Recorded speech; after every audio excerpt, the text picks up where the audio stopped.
Are you down for this? If you're in the mood, we can take it to the moon.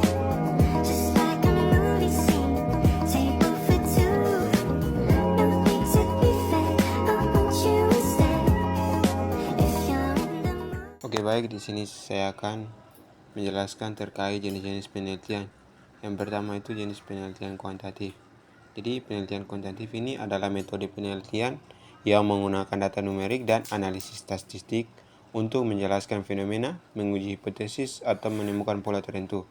Metode ini sering digunakan dalam ilmu sosial, ekonomi, dan sains untuk mendapatkan hasil yang objektif dan dapat diukur. Yaitu dengan ciri-cirinya itu yang pertama itu tentang objektif dan sistematis. Yaitu objektif dan sistematis ini menggunakan pendekatan ilmiah yang ketat untuk memastikan hasil yang valid. Yang kedua itu terstruktur dengan variabel yang jelas. Jadi penelitian ini memiliki hipotesis, variabel independen dan dependen, serta metode yang ditetapkan sebelumnya. Yang ketiga itu menggunakan sampel besar. Jadi untuk menggunakan sampel besar ini untuk meningkatkan validitas dan memungkinkan generalisasi ke populasi yang lebih luas. Yang keempat yaitu hasil dapat digeneralisasi, yaitu dengan temuan dari sampel dapat diterapkan ke populasi yang lebih besar dengan tingkat kepercayaan tertentu. Berikutnya itu tentang metode penelitian kuantitatif. Jadi metode penelitian kuantitatif ini ada beberapa, yaitu yang pertama itu survei. Jadi ini yaitu survei itu menggunakan kuesioner tertutup dengan skala numerik untuk mengukur variabel tertentu, misalnya skala Likert. Yang berikut itu eksperimen, jadi melibatkan manipulasi variabel dalam kondisi terkontrol untuk menguji hubungan sebab akibat. Yang ketiga itu analisis statistik, yaitu menggunakan teknik seperti regresi, ANOVA, uji-T, dan statistik inferensial lainnya untuk menganalisis data. Contoh penelitian kuantitatif, yaitu tentang yang pertama itu tentang studi kepuasan pelanggan terhadap layanan perusahaan.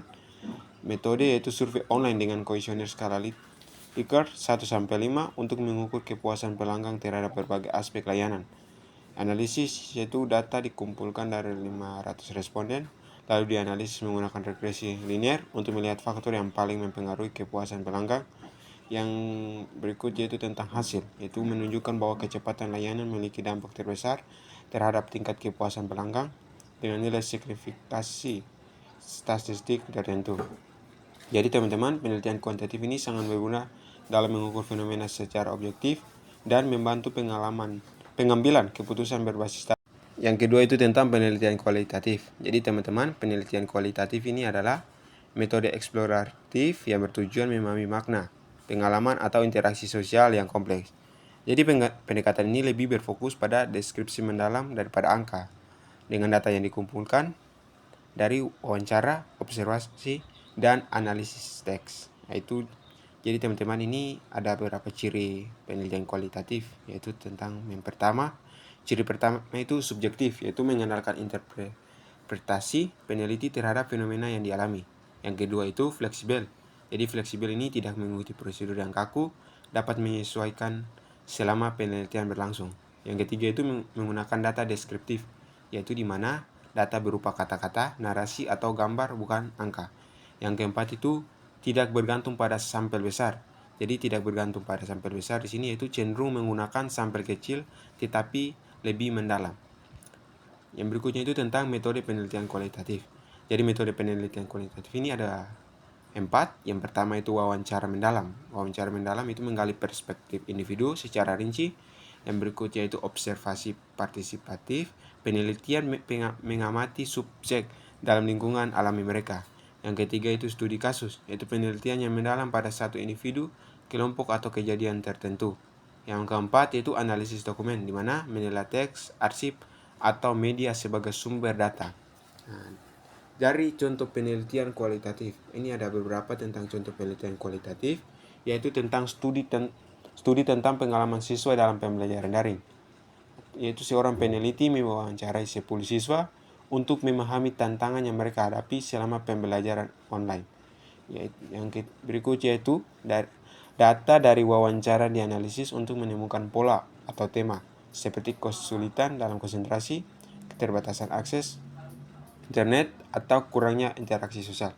Jadi hasil penelitian ini digunakan untuk memberikan rekomendasi kepada kepala sekolah atau pemerintah dalam meningkatkan sistem pembelajaran daring. Jadi teman-teman, dari penelitian kualitatif ini sangat berguna dalam memahami aspek sosial, budaya, dan psikologi dari suatu fenomena yang tidak dapat dijelaskan hanya dengan angka. Jenis penelitian yang ketiga itu tentang penelitian mixed method.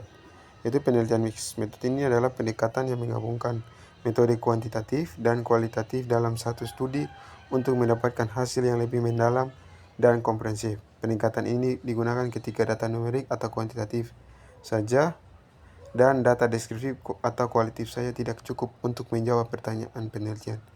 Itu dengan ciri-ciri sebagai berikut, yaitu menggunakan data, angka, dan deskriptif, yaitu mengombinasikan analisis statistik dan wawancara atau observasi. Yang kedua itu triangulasi data, itu menggunakan lebih dari satu sumber data untuk meningkatkan validitas hasil penelitian. Yang ketiga itu kompleks dan fleksibel, yaitu di mana memerlukan desain penelitian yang matang karena melibatkan dua pendekatan sekaligus memberikan pemahaman yang lebih luas, yaitu dengan menjawab pertanyaan penelitian dari berbagai perspektif. Itu metode penelitian mixed method. Yang pertama itu survei dan wawancara. Survei dan wawancara ini mengumpulkan data kuantitatif dari kuesioner lalu mendukungnya dengan wawancara mendalam. Yang kedua itu eksperimen dan observasi, melakukan uji coba dengan pengukuran statistik lalu memperkuatnya dengan pengamatan langsung. Yang berikut ketiga itu analisis statistik dan studi kasus, yaitu menganalisis tren data numerik, kemudian mengeksplorasi pengalaman individu melalui studi kasus. Berikutnya itu tentang contoh penelitian mixed method. Contohnya itu seperti penelitian tentang dampak media sosial terhadap perilaku konsumen. Nah, itu dengan menggunakan dua pendekatan. Itu pertama pendekatan kuantitatif, itu menggunakan survei terhadap 500 responden untuk mengetahui seberapa sering mereka membeli produk setelah melihat iklan di media sosial. Yang berikutnya itu pendekatan kualitatif, yaitu melakukan wawancara dengan 20 responden untuk memahami alasan psikologi di balik keputusan mereka dalam membeli suatu produk. Jadi kombinasi data ini dapat memberikan wawasan yang lebih komprehensif kepada pemasar untuk merancang strategi pemasaran digital yang lebih efektif. Teman-teman, jadi penelitian mixed method ini sangat berguna untuk mendapatkan pemahaman yang lebih bagus, luas, dan mendalam dalam berbagai bidang studi. Yang berikutnya itu tentang penelitian R&D atau Research and Development. Jadi penelitian R&D ini adalah jenis penelitian yang bertujuan untuk mengembangkan produk, metode, atau teknologi baru melalui proses penelitian ilmiah yang sistematis. Jadi penelitian ini tidak hanya bertujuan untuk menemukan teori, tetapi juga menghasilkan solusi inovatif yang dapat diterapkan dalam kehidupan nyata. Ini ada beberapa poin ciri-ciri penelitian R&D, yaitu pertama itu bahwa berorientasi pada inovasi. Jadi, berorientasi pada inovasi itu fokus pada penciptaan atau perbaikan produk, sistem, atau teknologi baru. Yang kedua itu melibatkan tahapan berulang. Biasanya ini melalui siklus pengembangan, pengujian, dan evaluasi. Bersifat aplikatif, itu hasil penelitian bisa langsung diterapkan dalam dunia industri, pendidikan, atau teknologi. Yang keempat itu dapat melibatkan kolaborasi, yaitu sering dilakukan oleh tim multidisiplin termasuk akademis, insinyur, atau desainer. Yang berikut yaitu tentang metode penelitian R&D. Jadi metode dari penelitian R&D ini ada memiliki 4 poin. Yang pertama itu studi literatur. Jadi di mana ini studi literatur ini mengumpulkan informasi dari penelitian sebelumnya sebagai dasar pengembangan. Yang kedua itu eksperimen, yaitu dengan menguji konsep atau teori dalam lingkungan terkontrol. Yang ketiga itu pengujian prototipe, yaitu membuat model awal dari produk atau metode yang dikembangkan untuk diuji sebelum diterapkan secara luas. Yang keempat itu evaluasi dan revisi, yaitu mengumpulkan umpan balik dari pengguna atau pengujian untuk menyempurnakan. Jadi contoh penelitian dari R&D atau Research and Development itu contohnya itu seperti pengembangan aplikasi pembelajaran berbasis AI untuk meningkatkan keterampilan membaca siswa. Jadi penelitian ini sangat bermanfaat dalam dunia industri, teknologi, dan pendidikan karena memiliki solusi inovatif yang langsung dapat digunakan. Yang berikutnya itu tentang penelitian tindak kelas. Jadi penelitian tindak kelas ini adalah penelitian yang dilakukan oleh guru di dalam kelas dengan tujuan meningkatkan kualitas pembelajaran dan hasil belajar siswa. Jadi petika ini bersifat reflektif dan berbasis pada masalah nyata yang terjadi di kelas, sehingga solusinya bisa langsung diterapkan dan dievaluasi. Jadi dengan ciri-ciri yaitu dilakukan oleh guru di lingkungan kelas, yaitu di mana penelitian ini dilakukan langsung oleh pendidik untuk memperbaiki praktik mengajar. Yang kedua itu berlangsung dalam siklus berulang, yaitu terdiri dari tahapan perencanaan, tindakan, observasi, dan refleksi yang dilakukan secara terus-menerus.